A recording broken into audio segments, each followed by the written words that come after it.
They said the war was over. They said the helicopters had left, the last shots had been fired, the flags had changed, and the world had moved on. But the truth, the uncomfortable and persistent truth, is that the Vietnam War never truly ended. It only went into hiding. It buried itself in the soil, seeped into human bodies, crossed oceans, eroded institutions, and remained alive in collective memory as a wound that refuses to heal.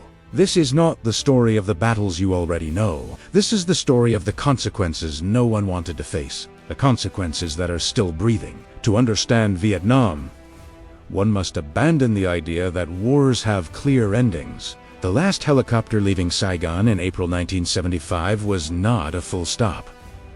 It was a pause, a brief moment before decades of heavy silence marked by trauma, political decisions shaped by fear, societies transformed by distrust, and a world that would never again look at military power in the same way. The Vietnam War was not just an armed conflict in a distant land. It was a seismic event that altered the course of modern history, not because of what it showed, but because of what it left behind.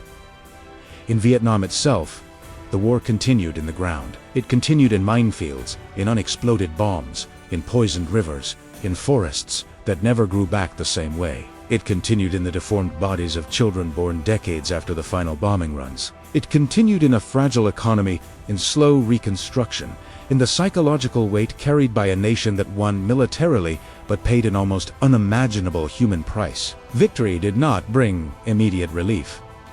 It brought responsibility. It brought the monumental task of rebuilding a country devastated not only by weapons, but by a total war that touched everything it reached. Millions of tons of explosives were dropped on Vietnamese territory, more than in any other conflict in history. Up to that point, a significant portion of that arsenal never detonated. It remained buried, invisible, turning the land itself into a trap.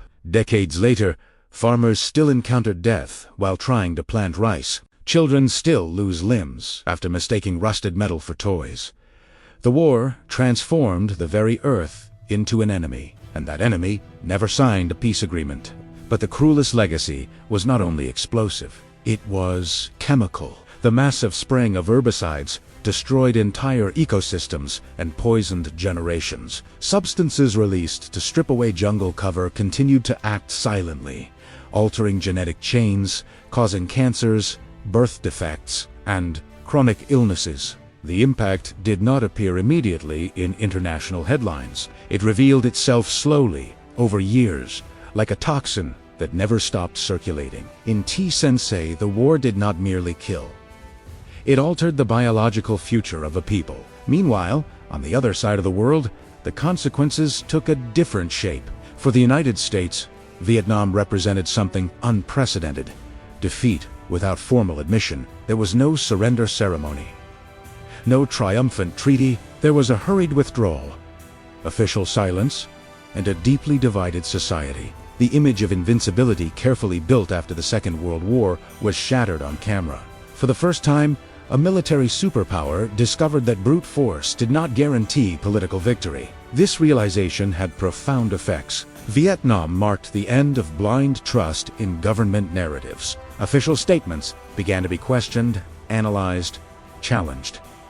The press assumed a new role. The population adopted a new skepticism. War ceased to be distant and abstract, described only through military briefings. It entered homes, televisions, dinner table conversations. It showed botus, destroyed villages, young lives sent to die in the name of vague ideas. The result was a historic rupture between government and society. That rupture did not remain confined to that moment. It shaped decades of foreign policy. Fear of repeating Vietnam took hold. Hesitation grew around long asymmetric conflicts that were difficult to explain to the public. Analysts called it the Vietnam Syndrome. But more than a strategic condition, it was a national psychological transformation. The country learned, in the most painful way possible, that not every war can be won, and that some should never be fought. For the soldiers who returned, the war did not end at the airport.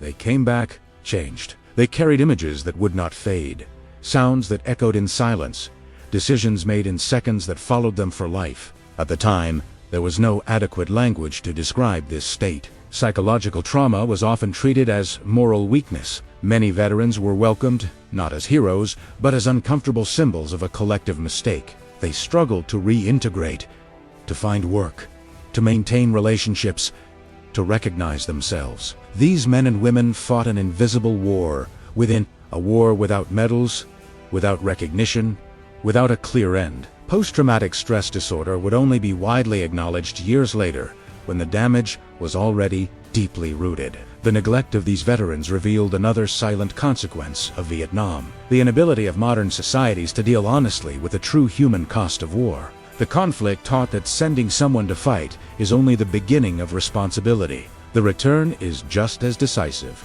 and often ignored. In Southeast Asia, the impact extended beyond Vietnam's borders. Neighboring countries were drawn into prolonged instability. Internal conflicts intensified. Authoritarian regimes consolidated amid chaos. Millions fled, creating one of the largest refugee crises of the 20th century. These displaced populations carried not only trauma, but memory, culture, and unresolved pain. Vietnam was not an isolated event. It was a regional catalyst for prolonged suffering.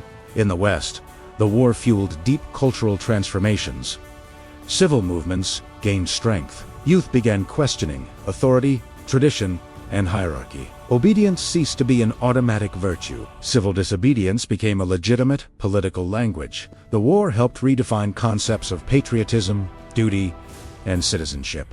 Loving one's country increasingly meant questioning it. Vietnam taught that dissent is not betrayal, but can be an act of moral responsibility. The cultural industry absorbed this impact. Films, music, and literature began portraying war not as a glorious epic, but as human tragedy. The invincible hero gave way to the broken soldier. Simple narratives of good versus evil were replaced by ambiguity, guilt, and reflection. Vietnam transformed the way the world tells stories about war. It introduced discomfort as a central element of collective memory. Perhaps the deepest consequence was philosophical. Vietnam exposed the limits of power. It showed that technology, money, and military force are not enough to control complex societies, that hearts and minds cannot be conquered by bombs, that ideology imposed by force tends to generate resistance, not submission. This lesson would echo in later conflicts, often ignored, often relearned at equally high cost.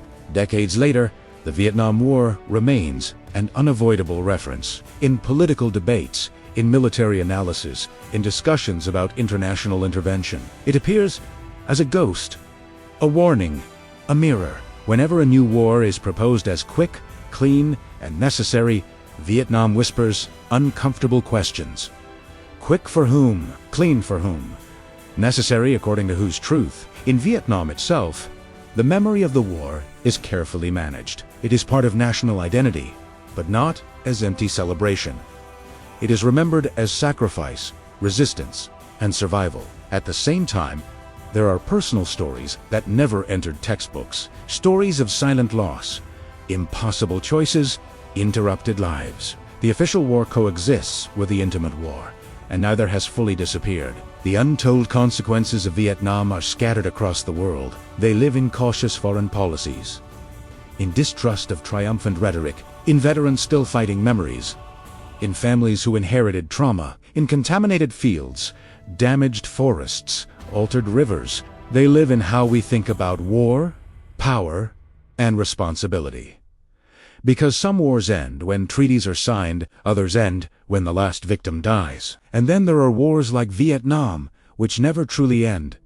They transform into legacy, a legacy of pain, learning, and warning. The greatest consequence of the Vietnam War may not be what it destroyed, but what it revealed. It revealed the fragility of official narratives. It revealed the human cost hidden behind statistics. It revealed that military victory can coexist with moral defeat. It revealed that the true battlefield is not only on maps, but in collective conscience. And as the world continues to move forward, planning new conflicts, designing new strategies, Vietnam remains there, silent and persistent, watching. Not as distant past, but as constant presence. A reminder that once war begins, it never belongs only to its own time. In the next episode, we will explore how this invisible legacy shaped the wars of the 21st century and why, Even decades later, Vietnam continues to decide the future of conflicts that claim to have nothing to do with it.